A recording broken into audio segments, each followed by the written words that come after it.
Hello everyone and welcome to Bansal academy. So हमने natural resources unit से start किया था और हमने उसके अंदर जो है air as a natural resource, water as a natural resource topics को कवर कर लिया था। नाउ इस वीडियो लेक्चर के अंदर हम डिस्कस करेंगे सॉइल के बारे में कि how the soil is formed and what happens when the soil pollution is caused and how the soil pollution is caused. Right, तो सबसे पहले बात कर लेते हैं हम लोग सॉइल की। अगर हम सॉइल की बात करें तो पेडोलॉजी एक टर्म आती है, पेडोलॉजी टर्म आती है which means the scientific study of the soil. So the scientific study of soil is known as pedology. और soil होती क्या है? It is an important natural resource that decides the diversity of life in an area. ये चीज़ तो आपको पता है कि it is an important natural resource है ये, और किसी एरिया की सॉइल कैसी है वो ये भी डिसाइड करती है कि उस पर्टिकुलर एरिया में लाइफ जो है वो कितने डिफरेंट टाइप्स की होगी। जैसे डाइवर्सिटी का मीनिंग होता है वैरायटी, ठीक है, कि कितनी वैरायटीज की लाइफ होगी। अगर हम डाइवर्सिटी के साथ बायो वर्ड जोड़ देते हैं तो बायोडाइवर्सिटी का मतलब हो जाएगा फिर कि कितने टाइप्स के लिविंग ऑर्गेनिजम्स जो है वहाँ पे सरवाइव करेंगे। जैसे अगर कोई एरिया है वहाँ की सॉइल अच्छी है, ठीक है, तो वहाँ पे क्या होगा, हमारे जो प्लांट्स हैं वो अच्छे तरीके से ग्रो करेंगे, ठीक है, जो भी एग्रीकल्चरल मतलब एक्टिविटीज़ परफॉर्म करने में ईजी रहेगा क्योंकि सॉइल अच्छी है। अगर सॉइल अच्छी है, हमारे एग्रीकल्चर की प्रोडक्टिविटी वहाँ पर अच्छी हो रही है, तो वहाँ पे ह्यूमन बींग्स होंगे, डिफरेंट डिफरेंट काइंड्स के एनिमल्स प्रेजेंट होंगे। तो इसीलिए लिखा गया है कि सॉइल कैसी है वो डिसाइड करती है कि डाइवर्सिटी कैसी होगी किसी भी पर्टिकुलर एरिया की। नाउ अब हम नेक्स्ट स्लाइड में बात करेंगे कि सॉइल जो है वो होती क्या है। तो देखिए सॉइल क्या होती है।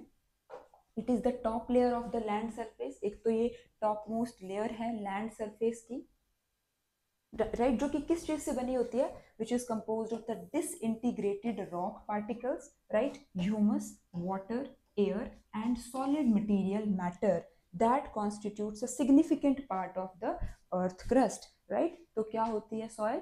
टॉप लेयर होती है जो अर्थ है, ऑब्वियसली बात है, अर्थ के ऊपर लैंड सरफेस है, उसकी जो टॉप लेयर है उसे सॉइल बोला जाता है, जो कि रॉक्स के डिसइंटीग्रेशन से बनती है, जिसमें ह्यूमस प्रेजेंट होता है, वाटर होता है, एयर होता है, सॉलिड मिनरल मैटर्स होते हैं। राइट, डिसइंटीग्रेशन से बनती है। जैसे अगर कोई बहुत बड़ी एक रॉक होगी तो जब वो ब्रेक हो जाएगी उससे क्या फॉर्मेशन होती है, हमारे छोटे छोटे पहले थोड़े बड़े पार्टिकल्स बनते हैं और फिर फाइनली जाकर के सॉइल की फॉर्मेशन हो जाती है। उसके बाद बोला गया है कि over a long period of time the rocks at or near the surface of the earth are broken down by various processes. ठीक है, कि ये जो सॉइल फॉर्मेशन का प्रोसेस है ये ऐसा नहीं है कि रातों रात सॉइल बन जाएगी, ये बहुत सारे मतलब takes a lot of years for the formation of the soil, और बहुत सारे प्रोसेसेस इन्वॉल्व होते हैं सॉइल की फॉर्मेशन में। जैसे फिजिकल प्रोसेसेस होंगे, chemical processes, biological processes, physical, chemical, biological, ये सारे प्रोसेसेस जो हैं वो इन्वॉल्व होते हैं in the formation of the soil. और होती कैसे है कि the end product of the breaking down of this fine particles into the soil की। जैसे अगर कोई बहुत बड़ी एक इस तरीके से रॉक होगी तो उसके ऊपर डिफरेंट काइंड ऑफ फिजिकल जो प्रोसेसेस हैं वो एक्ट करेंगे। जैसे डिफरेंट टेम्परेचर, प्रेशर अगर एक्ट करेगा उसे हम फिजिकल प्रोसेसेस के अंदर ले लेंगे। केमिकल प्रोसेसेस, जैसे रॉक्स के खुद के भी अंदर बहुत सारे केमिकल्स प्रेजेंट होते हैं, जब उनके अंदर रिएक्शन होगी उससे भी बहुत बार सॉइल रॉक के अंदर जो है वो ब्रेकेज देखने को मिलती है और फिर फाइनली सॉइल में कन्वर्जन देखने को मिलती है। देन बायोलॉजिकल प्रोसेसेस होते हैं। जैसे अगर बायोलॉजिकल प्रोसेसेस में हम बात करें, जैसे कुछ प्लांट्स होते हैं वो बहुत बड़ी बड़ी रॉक्स के ऊपर कई बार ग्रो कर जाते हैं, उससे भी वो जब पेनिट्रेट करते हैं उस रॉक के अंदर तब भी वो जो है वो सॉइल को डिजेनरेट या डिसइंटीग्रेट कर देते हैं into the smaller particles which finally leads to the formation of the soil. फिर हम बात करेंगे what are the factors that make the soil. Right, अब जैसे देखिए ये जो फिजिकल, केमिकल और जो बायोलॉजिकल प्रोसेसेस हो रहे हैं ये किन फैक्टर्स की वजह से होते हैं। तो देखिए सन है, वाटर है, विंड है, लिविंग ऑर्गेनिजम्स हैं, ये सारे के सारे जो फैक्टर्स हैं ये सॉइल के फॉर्मेशन के अंदर हेल्प करते हैं। राइट, उसके बाद अगर हम सबसे पहले स्टार्ट करें सन के साथ, तो सन कैसे हेल्प करता है सॉइल की फॉर्मेशन में। तो ये देखिए ये एक कोई रॉक है हमारे पास, ठीक है, ये हमारे पास क्या है, एक रॉक बनाई है। इसके ऊपर जब डे लाइट में सनलाइट इसके ऊपर पड़ेगी तो ऑब्वियस सी बात है जब भी किसी के ऊपर जो है हीट पड़ती है, क्योंकि सनलाइट में क्या होता है, हीट होती है, है ना। जब हीट इसके ऊपर पड़ेगी, रॉक के ऊपर फॉल होगी, तो इसमें एक्सपेंशन देखने को मिलेगा, हल्का हल्का, मतलब वो ऐसा एक्सपेंशन होता है जो कि नेकेड आई से आपको ऐसे विजिबल होगा नहीं, ठीक है, तो एक्सपेंशन देखने को मिलेगा। उसके बाद जब रात का टाइम हो जाएगा, जब सनलाइट प्रेजेंट नहीं होगी, उस टाइम पे क्या होगा, ये जो हल्की सी एक्सपेंशन हुई होगी, यहाँ पे फिर कॉन्ट्रैक्शन देखने को मिलेगा।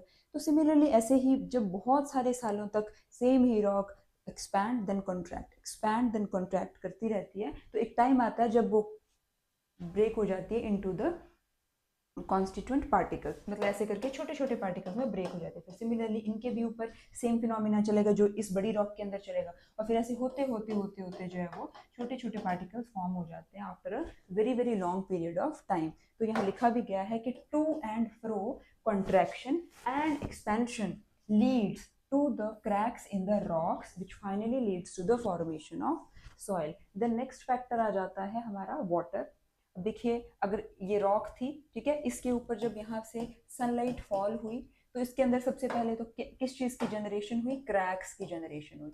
अब जब इसके अंदर क्रैक्स फॉर्म हो जाएंगे, ठीक है, एक तो हमने सन के थ्रू पढ़ लिया कि क्रैक्स फॉर्म हो गया, वो खुद ही ब्रेक हो जाएगी, बट एक ऐसा भी हो सकता है कि ये जो क्रैक्स ऐसे फॉर्म हुए हैं, जैसे ये भी अगर बड़ी बड़ी सी रॉक है और आपको अगर ये क्रैक यहाँ पे दिखाई दे रहा हो, तो इन क्रैक्स के अंदर जो है वो पानी भर जाता है, वाटर फिलअप हो जाता है, कभी रेन हुई या फिर अगर वो रॉक जो है वो वाटर बॉडीज के आसपास है, तो उनके अंदर जो है वो पानी फिलअप हो जाता है।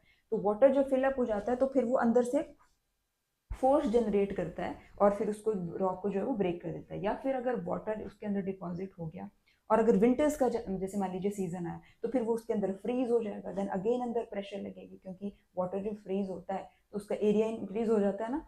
तो उसी तरीके से बोला गया कि cracks in the rocks due to sunlight आ गए, उसके बाद उनके अंदर पानी भर गया क्रैक्स के अंदर, देन जब वाटर फ्रीज होगा तो वो एक्सपैंड हो जाएगा एंड रॉक जो होगी वो धीरे धीरे करके देखिए इस तरीके से ब्रेक हो जाएगी इनटू द स्मॉलर पार्टिकल्स। जैसे फ्लड्स होते हैं, रिवर वाटर होता है, वो भी सॉइल की फॉर्मेशन में हेल्प करता है, ठीक है। फ्लड्स और रिवर वाटर कैसे, क्योंकि फ्लड्स के साथ आपने देखा होगा, वैसे तो ऑलरेडी देखिए रिवर में या फिर किसी भी वाटर बॉडी में पत्थर रॉक्स वगैरह प्रेजेंट होती हैं, चाहे बड़ी साइज की हो छोटी साइज की प्रेजेंट होती हैं। अब जब फ्लड्स आते हैं तो उनके साथ भी बहुत सारी छोटे छोटे पत्थर, छोटे छोटे कंकड़ पत्थर ऐसे करके जो है वो फ्लो होकर के आते हैं बिल्कुल स्पीड के साथ, और फिर जब वो वहाँ पे स्टेगनेंट रॉक्स के साथ में जोर से कोलाइड करते हैं, ठीक है, पूरी फुल स्पीड के साथ में, तब क्या होता है उनके बीच में एब्रेशन हो जाती है, ठीक है, रगड़ लगती है उनके एक दूसरे की, और उससे क्या होता है, उससे भी धीरे धीरे करके जब ओवर द ईयर्स आप देखोगे तो वो एक बड़ी सी रॉक जो है वो टूट गई होती है इनटू द स्मॉलर पार्टिकल्स। ऐसे आपने देखा होगा कि जो भी हमारे वाटर बॉडीज के अराउंड जो पत्थर होते हैं वो कितने ज़्यादा मतलब लाइट से होते हैं और बहुत ज़्यादा सॉफ्ट से होते हैं। उसका रीज़न यही होता है क्योंकि पानी उनके ऊपर बार बार रगड़ लगा लगा करके उनको बिल्कुल ऐसे उनके सारे मिनरल्स वगैरह उसने वॉश आउट कर दिए होते हैं। उसके बाद आ जाते हैं हम विंड के ऊपर। अब देखिए विंड कैसे हेल्प कर रही है, जैसे हमने बोला कि वाटर के अंदर कुछ पार्टिकल्स रॉक के या फिर सैंड के थे जो कि स्टेबल जो पार्टिकल रॉक रॉक वगैरह थी उनके ऊपर कोलाइड करके उसको सॉइल में कन्वर्ट कर रहे थे। सिमिलरली जो हमारी विंड भी होती है ना, विंड के भी अंदर ऐसे ही बहुत सारे सॉइल के छोटे छोटे पार्टिकल्स वगैरह जो है वो प्रेजेंट होते हैं। जैसे अगर ये स्टेबल है अर्थ क्रस्ट, ये हमारी जैसे अगर मान लीजिए यहाँ पे इस तरीके से विंड अगर चल रही है, तो फिर विंड जब चलेगी तो वो क्या करती है, उसमें जो पार्टिकल्स होते हैं वो स्टेबल पार्टिकल्स के साथ कोलाइड करते हैं और उसको फिर वो अगेन जैसे वाटर उसको डिसइंटीग्रेट करा था, वैसे ही जो विंड के अंदर प्रेजेंट पार्टिकल्स होते हैं वो स्टेबल रॉक वगैरह को तोड़ करके जो है वो सॉइल के अंदर कन्वर्ट कर देते हैं। तो लिखा गया है wind will cause the abrasion between particles soil and rocks, जिसकी वजह से सॉइल की फॉर्मेशन हो जाती है, राइट। फिर हम बात करते हैं लिविंग ऑर्गेनिजम्स की। लिविंग ऑर्गेनिजम्स में एग्जांपल है एक बहुत फेमस, दैट इज लाइकन्स। आपको पता होगा एल्गी और फंजाई, इन दोनों की एसोसिएशन से जो है एक ऑर्गेनिज्म फॉर्म होता है which is known as lichens, and it is a very good pollution indicator as well. कौन सा पॉल्यूशन, एयर पॉल्यूशन इंडिकेटर। ये मैंने आपको जो एयर पॉल्यूशन पढ़ाया है उसमें भी आपको बताया गया है कि जिस एरिया के अंदर लाइकन्स प्रेजेंट होंगे उसका मतलब होगा कि वहाँ का एनवायरनमेंट, वहाँ की जो एयर है वो बहुत ज़्यादा क्लीन है, और जहाँ पर एयर पोल्यूशन होता है फिर वहाँ पे लाइकन्स ग्रो नहीं करते। बट टॉपिक सेट करके ये आपको हमने वैसे एयर पॉल्यूशन में करवा दिया है। बट यहाँ पे जो आपको ध्यान रखना है कि लिविंग ऑर्गेनिजम्स कैसे सॉइल की फॉर्मेशन कर रहे हैं। तो एक तो लाइकन्स, आपको ये चीज़ पता चलेगी इनकी एसोसिएशन होती है। अब क्या करते हैं ना, बड़ी बड़ी रॉक्स के ऊपर ऐसे लाइकन्स जैसे जो प्लांट्स हैं वो वहाँ पे ग्रो करना स्टार्ट कर देते हैं, और इनसे कुछ ना कुछ केमिकल्स जो है वो रिलीज होते हैं। ठीक है, केमिकल्स रिलीज होते हैं, वो चले जाते हैं उस रॉक के ऊपर। अब रॉक के खुद के भी अंदर बहुत सारे केमिकल्स होते हैं, जब वो आपस में इंटरेक्ट करते हैं केमिकल्स, तो अगेन वो जो रॉक है वो डिसइंटीग्रेट हो जाती है into the smaller pieces and finally into the soil. तो लिखा भी गया है secrete chemicals while growing and break the parent rock. Parent rock का मतलब कुछ नहीं है, जैसे अगर जैसे मान लीजिए कोई बड़ी सी रॉक थी इस तरीके से, अगर डिसइंटीग्रेट हो गई तो देखिए ये दो पार्ट्स में ब्रेक हो गई, तो इस रॉक को बोला जाएगा पेरेंट रॉक, राइट। जैसे हम लोग भी होते हैं ना, हमारे भी पेरेंट्स हैं, हम उनके जो है आगे बच्चे हैं, तो उसी तरीके से रॉक्स की भी कोई ना कोई पेरेंट, मतलब जो सॉइल बनती है उसकी भी कोई ना कोई रॉक जो है वो पेरेंट होती है। एक तो आ गया लाइकन्स का। कुछ फिर आपने देखा होगा अपने घरों के आसपास भी कुछ ऐसे पेड़ होते हैं जो कि बहुत बड़े बड़े जिनके ट्रंक्स होते हैं, और वो मतलब इस तरीके से पेनिट्रेट हुई होती है, उनकी जो रूट्स होती हैं, इनटू बिगर बिगर रॉक्स। तो विद टाइम क्या होगा, वो जो रॉक्स होंगे फिर वो भी डिसइंटीग्रेट हो जाएंगे। जैसे देखिए यहाँ पे आपको दिख रहा होगा, या फिर ये देखिए इतनी बड़ी रॉक थी, इसके बीच में से जब पेड़ ग्रो किया तो ये किसी दो पीसेस के अंदर ब्रेक हो गई, राइट। तो ये हो गया आपके लिविंग ऑर्गेनिजम्स। तो हमने क्या क्या फैक्टर्स कवर कर लिए अपने सॉइल की फॉर्मेशन में। सबसे पहले हमने देख लिया सॉइल। सॉइल की स्टडी को बोला जाता है पीडोलॉजी, राइट। सॉइल की स्टडी को क्या बोला जाता है, पीडोलॉजी। देन हमने देख लिया कौन कौन से फैक्टर्स हैं जो कि सॉइल की फॉर्मेशन में हेल्प करते हैं। सन है, वाटर है, विंड है, and then your living organisms.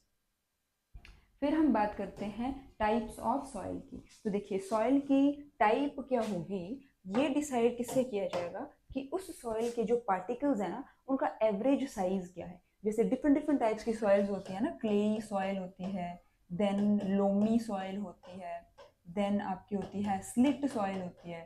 तो ये हमने किस बेसिस पे इनको डिफ्रेंशिएट किया है, हमने इनको डिफ्रेंशिएट किया है कि पर्टिकुलर सॉइल के अंदर जो पार्टिकल का साइज है ना वो कितना है। इसका बाकी का डिटेल आप ज्योग्राफी के अंदर करते हैं, हमें सिर्फ इससे मतलब है यहाँ पर कि सॉइल का जो टाइप है वो डिसाइड होता है by the size of the particles found in it, कि उसका एक पार्टिकल का साइज कितना है, एवरेज साइज, राइट। फिर बात आ जाती है क्वालिटी ऑफ सॉइल की, कि जो क्वालिटी है सॉइल की वो कैसे डिसाइड होगी। एग्जाम्पल के लिए मान लीजिए अगर ये कोई एक सॉइल है, ठीक है, ए, और दूसरी भी सॉइल है, मान लीजिए हमने ये ले लिया बी कंटेनर है, ठीक है, this is container A and ये कंटेनर है बी।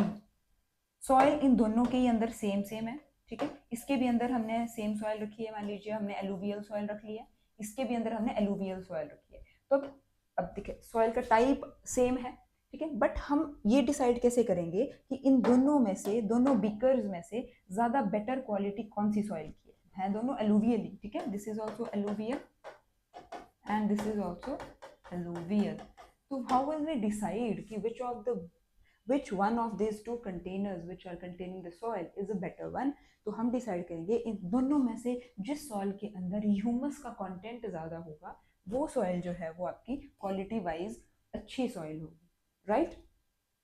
उसके बाद हम बात करते हैं, क्योंकि मैंने यहाँ पे ह्यूमस वर्ड यूज किया, ठीक है, तो ह्यूमस होता क्या है वो देख लीजिए। ह्यूमस क्या होता है, it is the decade plant and animal matter which is found in the soil. की मतलब अगर देखिए सॉइल है, सॉइल के अंदर जो भी डेड प्लांट और एनिमल मैटर होगा, जैसे पेड़ होते हैं, पेड़ों से पत्ते नीचे गिर जाते हैं, देखिए दिस इज जैसे लीव्स हो गए, देन उसके बाद फ्रूट्स, जैसे अगर हम यहाँ पे बना लें तो लीव्स गिर जाते हैं, देन इसमें से जो है वो फ्रूट्स कभी गिर जाते हैं, राइट, ठीक है, फ्रूट्स गिर जाते हैं। देन हम कई बार जैसे हमने कोई फ्रूट खाया, जैसे मान लीजिए बनाना खाया, उसका जो छिलका है वो वैसे फेंक दिया सॉइल के अंदर, या फिर कोई भी एनिमल्स की डेथ हो गई है तो उनकी बोन्स आ गई, राइट। इस तरीके से जो भी मतलब डिकेड एनिमल मैटर है वो सारा का सारा चला जाएगा इसके अंदर, सॉइल के अंदर, ठीक है, खराब। अब सॉइल के अंदर प्रेजेंट होते हैं माइक्रो ऑर्गेनिज्म, राइट। वो जो माइक्रो ऑर्गेनिज्म होते हैं वो उस डेड मैटर को जो है वो डिकम्पोज कर देते हैं, ठीक है, उसको गला सड़ा देते हैं, और फिर वो जो है फाइनली फॉर्म लेता है आपकी ह्यूमस की। तो ह्यूमस क्या होता है, ऑर्गेनिक कंटेंट होता है। अब हम बात करते हैं कि ह्यूमस इतना ज़्यादा इंपॉर्टेंट है क्यों सॉइल के लिए, है ना, क्या इंपॉर्टेंस है ह्यूमस की सॉइल के अंदर।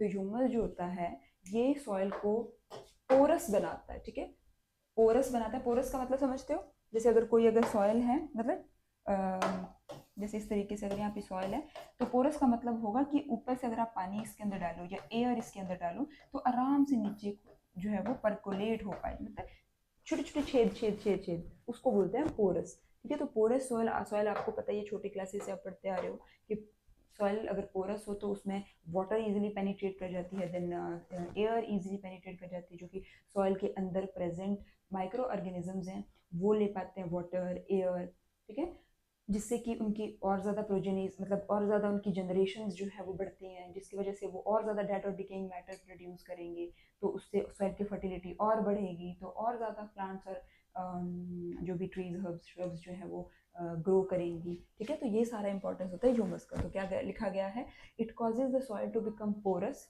Right, it allows water and air to penetrate deep underground. आपको बता दिया, जैसे अगर ये सॉइल है जो ब्राउन कलर से है, तो आप देख सकते हैं जो ब्लू कलर से यहाँ पे शो किया गया है, ये आ जाता है आपका जैसे पोर्स, और यहाँ से एयर और वाटर जो है वो इजीली पेनिट्रेट करके रो, जो कोई भी अगर मान लीजिए यहाँ पे इस तरीके से ट्री होता है, ठीक है, अगर मान लीजिए कोई ट्री है उसकी रूट्स जो है वो अगर इस तरीके से नीचे है तो वो इजीली जो है वहाँ पे एयर और जो वाटर है वो उनको अवेलेबल हो जाएगा, ठीक है। उसके बाद फिर हम बात करते हैं कि देखिए improve the water holding capacity, ये जो है वाटर होल्डिंग कैपेसिटी को इम्प्रूव करता है, ठीक है। Increase the organic content of the soil, thereby increases the fertility of the soil. अब ऑर्गेनिक कंटेंट क्या होता है, ऑर्गेनिक कंटेंट वही है कि जो मैंने आपको बता दिया कि जो भी प्लांट्स के डेड चीज़ें हैं, बीट योर लीव्स फ्रूट्स, ठीक है, या फिर उसकी कई बार हल्की हल्की जो जैसे ब्रांचेस भी हैं वो भी कई बार फॉल हो जाती हैं, वो उसके बाद जो भी एनिमल्स हैं उनका कोई भी डिकेड मैटर, जैसे कि अगर आप बोल लीजिए हड्डियाँ हो गई, कैरकैसेस हो गए, वो सारा का सारा प्रेजेंट होता है किसके अंदर, सॉइल के अंदर। तो होगा क्या कि अगर वो पोरस होगी तो इजीली एयर और वाटर जो है वो पेनिट्रेट कर जाएगा, नीचे जो है वो माइक्रो ऑर्गेनिजम्स प्रेजेंट होते हैं सॉइल के अंदर, तो जो कि क्या करेंगे उन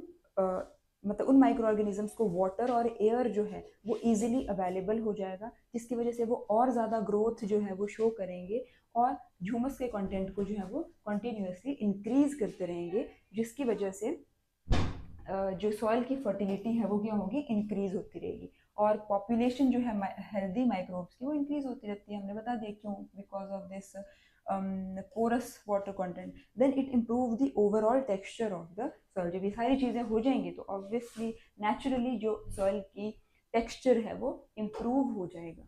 देन बात करते हैं mineral nutrients are found in a particular soil depends on the rock it is formed of. अब आपको मैं बहुत देर से यही चीज़ बता रही हूँ कि कोई ना कोई एक रॉक होगी, उसी से सॉइल की फॉर्मेशन होगी। तो जो सॉइल है उसमें मिनरल न्यूट्रिएंट्स कितने हमें मिल रहे हैं वो किस चीज़ के ऊपर डिपेंड करेगा, वो डिपेंड करेगा कि वो जो सॉइल है वो बनी किस चीज़ की है, वो किस टाइप की रॉक से जो है वो बनी हुई है, उस पर डिपेंड करेगा कि उसमें मिनरल्स किस तरीके के होंगे। फॉर एग्जाम्पल अगर मान लीजिए कोई रॉक है, अगर मान लीजिए उसके अंदर कैल्शियम का जो कंटेंट है वो बहुत ज़्यादा है, ठीक है, मान लीजिए कैल्शियम का कंटेंट उसके अंदर बहुत ज़्यादा है, राइट, या फिर आप बोल लीजिए जिंक का कंटेंट बहुत ज़्यादा है, ठीक है, तो उससे बनने वाली जो सॉइल भी होगी उसके अंदर भी वही सेम कंटेंट ज़्यादा होगा। तो वही चीज़ यहाँ बताई गई है कि जो मिनरल न्यूट्रिएंट जो भी मिलता है किसी भी पर्टिकुलर सॉइल के अंदर, वो किस चीज़ पे डिपेंड करता है, वो इस चीज़ पे डिपेंड करता है वो कि वो कौन सी टाइप की रॉक से बनी है। जैसे इग्नियस रॉक्स होती हैं, सेडिमेंट्री होती हैं, मेटामॉर्फिक होती हैं, इन्हें भी आप डिटेल में ज्योग्राफी के अंदर स्टडी करते हैं।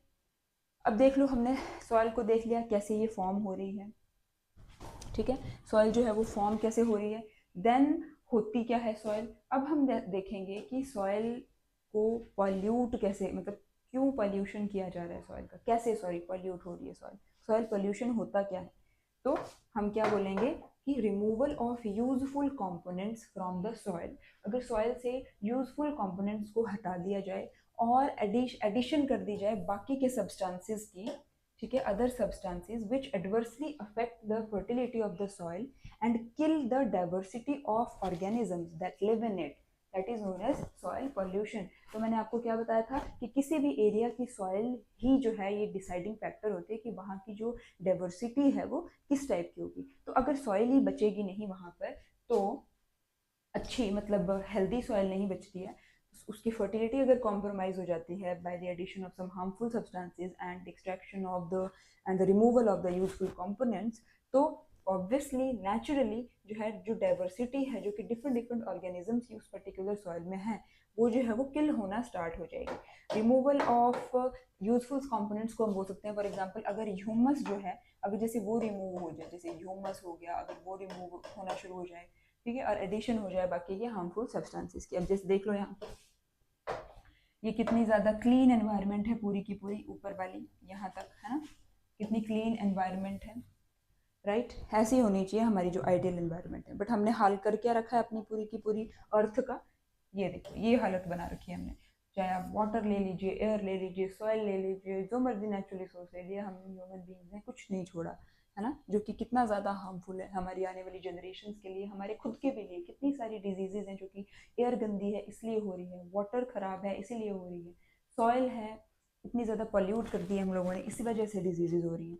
देखिए कॉजेज क्या होते हैं फिर सॉइल पोल्यूशन के, एक कॉज आ जाता है माइनिंग। माइनिंग का क्या मतलब होता है, जैसे हमने कोई भी अगर मिनरल एक्सट्रैक्ट करना है, ठीक है, कोई भी फ्यूल ही फॉर एग्जांपल अगर हमने एक्सट्रैक्ट करना है तो हम सॉइल को डिग इट डीप, है ना, हम नीचे तक उसको खुदाई करते हैं उसकी, जिसकी वजह से अब देखो कितनी ज़्यादा, अब जैसे अगर मान लो अगर ये कोई लैंड है यहाँ पर, इसको अगर आप खोदना स्टार्ट करोगे तो कितना ज़्यादा, हम कितनी ज़्यादा नीचे कितनी डीप डाउन जो है सारे के सारे मिनरल्स जो है वो हमें मिलते हैं।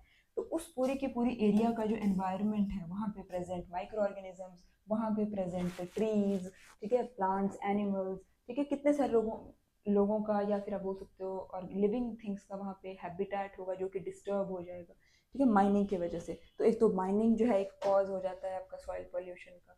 वहाँ की जो एक मान लीजिए ह्यूमस, क्या पता उस एरिया में बहुत ज़्यादा होता होगा, तो वो डिस्टर्ब हो जाएगा जब आप उसको खुदाई करना उसकी स्टार्ट करोगे।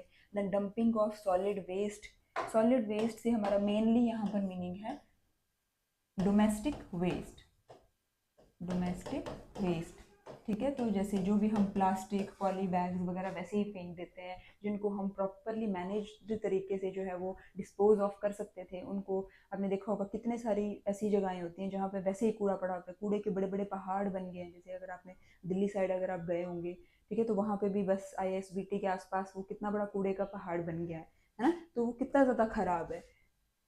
जब वो जलता है तो उससे कितनी ज़्यादा हार्मफुल गैसेज जो है वो प्रोड्यूस होती हैं उस पर्टिकुलर एरिया में। सॉइल उसकी वजह से पॉल्यूट हो गई है, उसी की वजह से जो है वो एयर में इतना ज़्यादा पॉल्यूशन हो रहा है, वो एक कॉज है। Then dumping of chemical industrial waste, industries होती हैं जो कि अपने जो उसका वेस्ट जनरेट होता है उसको बिना ट्रीट किए हुए ही वैसे ही वो वाटर बॉडीज में लगा लीजिए, सॉइल में लगा लीजिए, लैंड के ऊपर वैसे ही फेंक देते हैं, वो एक रीज़न है।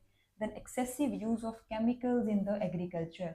अब केमिकल्स से हम बोल सकते हैं जैसे जो इंसेक्टिसाइड्स होते हैं ना, जो इंसेक्टिसाइड्स होते हैं, देन पेस्टिसाइड्स होते हैं, ठीक है, देन फर्टिलाइजर्स होते हैं, ये सारे के सारे जो हैं वो एक्सेसिव हम इनका यूज़ कर रहे हैं एग्रीकल्चर के अंदर just to increase the productivity of that particular crop, ठीक है। हम वो एक एकदम शॉर्ट टर्म चीज़ है, उसको आप 1 साल डालोगे 2 साल का डालोगे, उससे धीरे धीरे सॉइल की जो खुद की प्रोडक्टिविटी है वो तो कम ही हो रही है ना।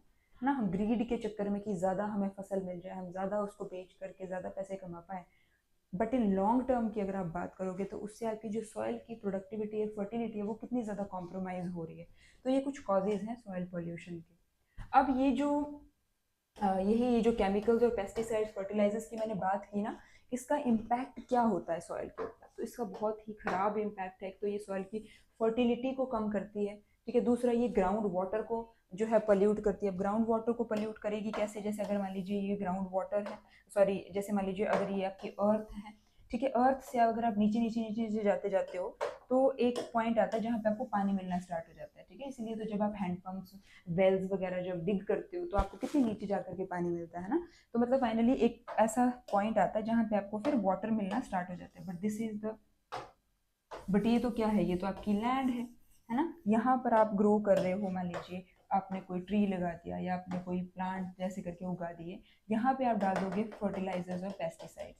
अब जब रेन होगी या फिर आप खुद इरिगेशन करोगे तो ये जो पानी है वो मतलब ये जो पानी है और जब इसके ऊपर जाएगा तो ये इसके अंदर प्रेजेंट ये जो केमिकल पेस्टिसाइड्स और फर्टिलाइजर्स हैं वाटर के साथ जब वो नीचे की तरफ को पेनिट्रेट करेंगे सॉइल में, इससे सॉइल की फर्टिलिटी तो खराब हो ही रही है, साथ ही साथ में जो है ये अंडरग्राउंड वाटर के साथ और मिक्स हो रहा है। उसके बाद उसी अंडरग्राउंड वाटर को हम हैंडपम्प से या फिर ट्यूबवेल के थ्रू जब डिग करके पानी पीने के लिए लेते हैं तो फिर वो हमारे ह्यूमन बॉडी के अंदर जा रहा है, एनिमल्स के अंदर जा रहा है ना। तो इससे क्या होता है, आपका वाटर भी पॉल्यूट होता है underground. It decreases the water holding capacity of the soil. ठीक है, केमिकल और केमिकल फर्टिलाइजर्स और जो पेस्टिसाइड्स हैं वाटर होल्डिंग कैपेसिटी को डिक्रीज कर रहे हैं, देन सॉइल के टेक्सचर को भी जो है ये डिस्ट्रॉय कर रहे हैं। अब आ जाते हैं हम सॉइल प्रोफाइल पे। ये हमने थोड़ा सा इसलिए डिस्कस करना है क्योंकि आगे एक और टॉपिक आएगा सॉइल इरोजन का, उसमें जो एक डेफिनेशन है उस डेफिनेशन को क्लियर करने के लिए आपको थोड़ा सा इसका आइडिया होना चाहिए। तो देखिए सॉइल प्रोफाइल बोल लीजिए ये सारे के सारे होराइजन होते हैं सॉइल के। सॉइल प्रोफाइल कुछ नहीं है, it is just the different layers of the soil, है ना, जो कि फॉर्म होती हैं ओवर द ईयर्स, उसे बोला जाता है, हम सॉइल प्रोफाइल की टर्म में समझते हैं। तो इसके चार होराइजन हैं, A B C and D.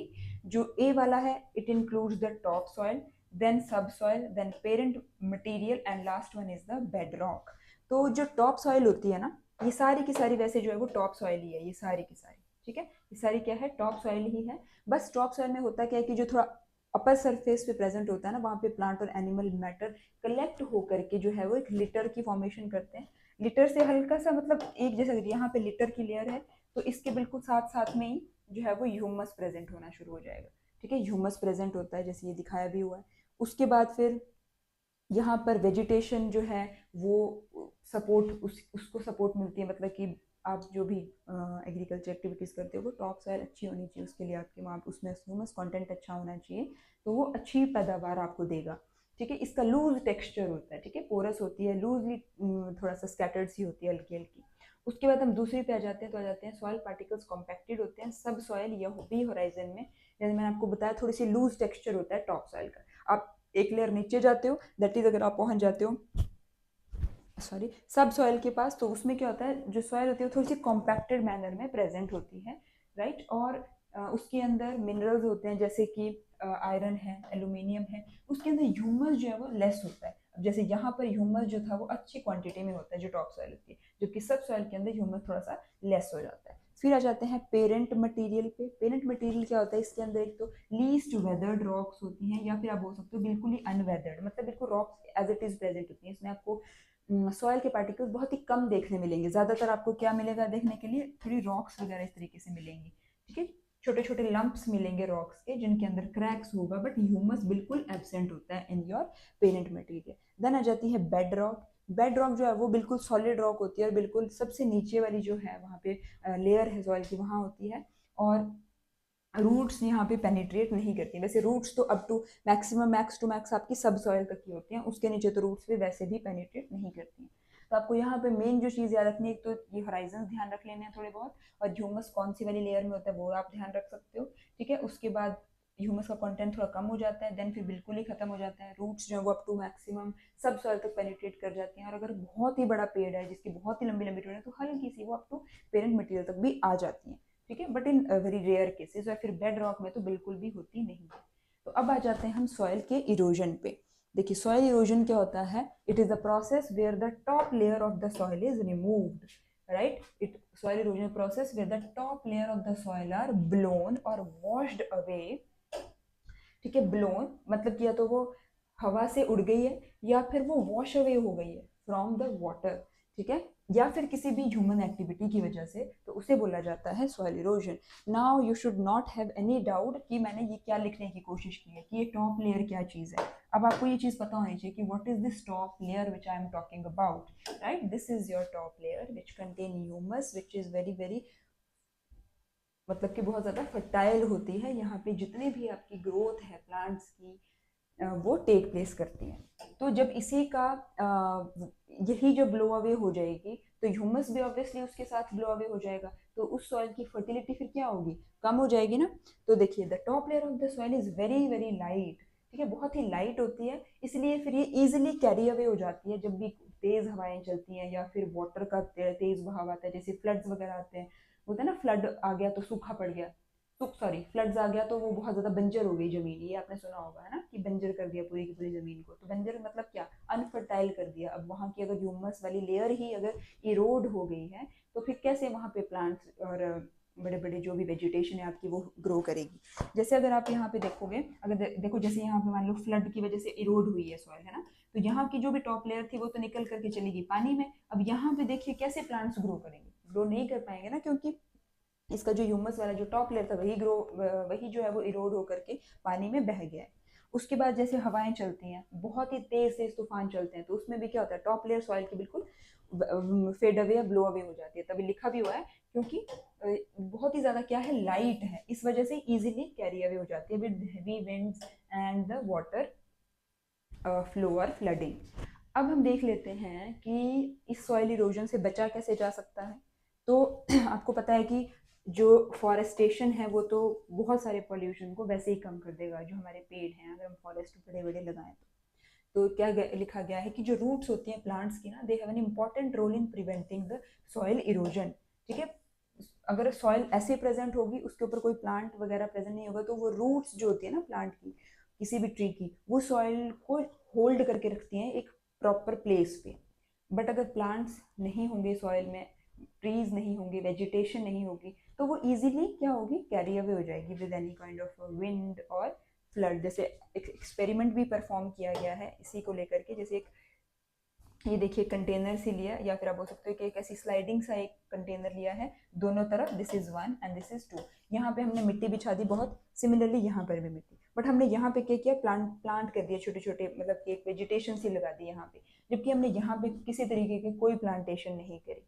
तो जब हम पानी देंगे दोनों साइड पे, ठीक है, तो हम क्या ऑब्जर्व करेंगे कि जो मिट्टी जिसके ऊपर किसी तरीके का कोई प्लांट नहीं किया था, ठीक है, वो सारी की सारी मिट्टी कैसे बह करके, ये देखिए सारी की सारी मिट्टी कहाँ पहुंच गई, बिल्कुल नीचे स्लाइड होकर के ग्लाइड होगी, बिल्कुल नीचे पहुंच गई। जबकि जहाँ पे वेजिटेशन थी वहां पे देख लीजिए, बिल्कुल यहाँ पे तो वैसे थोड़ा सा भी शो नहीं किया है, बट अगर आपको हल्के फुल्के कहीं 10-12 ऐसे दाने दिख जाएंगे इसके फ्लो होकर के राइट। तो देखिए ये है, इतना ज्यादा इंपॉर्टेंट है। तो सिमिलरली यही आपकी लैंड का हाल होता है, अगर लैंड पे इस तरीके से होंगे आपके प्लांट्स होंगे, वेजिटेशन होगी, ठीक है, डिफरेंट टाइप्स की, तो वहाँ पे सॉइल इरोजन होने के चांसेस जो है वो बहुत ही ज़्यादा कम है, बहुत ज़्यादा कम। ठीक है, और वहीं अगर इस तरीके से कोई आप प्लांट वगैरह कुछ प्लांट नहीं करोगे, तो फिर वो इस तरीके से सारी की सारी जो मिट्टी है वो बह करके चली जाएगी, राइट। तो इसके साथ आपका कंप्लीट हो जाता है एक और नेचुरल रिसोर्स। ठीक है, तो हमने सारे के सारे जो नेचुरल रिसोर्सेज थे जिन्हें हमें डिटेल में कवर करना था वो हमने कर लिए हैं। अब जो आपका नेक्स्ट टॉपिक होगा वो स्टार्ट होगा आपका बायो जियोकेमिकल साइकिल्स का, right. So thank you so much. Have a nice day.